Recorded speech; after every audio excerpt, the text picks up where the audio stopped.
দ্বিতীয় টি-20তে জিম্বাবুয়েকে 34 রানে হারিয়ে সিরিজের সমতায় ফিরিয়েছে বাংলাদেশ। সাইফ ও তানজিরের দুর্দান্ত হাফ সেঞ্চুরি আর সাইফুদ্দিনের ঝোড়ো ব্যাটিংয়ে 5 উইকেটে 186 রানের পুঁজি পায় টাইগাররা।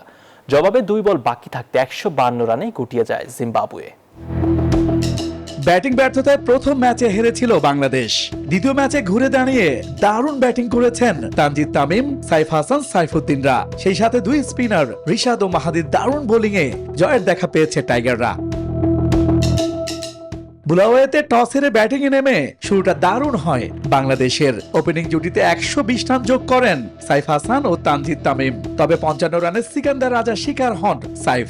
এরপর ব্যক্তিগত 58 রানে রিচার্ড এনগারাভার বলে সাজ করে ফেরেন আরেক ওপেনার তামিম। এদিনও মিডল অর্ডারে ব্যর্থতার পরিচয় দেন অধিনায়ক তৌহিদ হৃদয় ও পারভেজ ইমন। এক পর্যায়ে 21 রানের মধ্যে 5 উইকেট হারিয়ে ব্যাকফুটে চলে যায় বাংলাদেশ।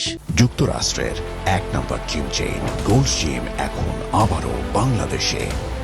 বসুন্ধরা আবাসিক এলাকা ও বসুন্ধরা সিটি শপিং মলে।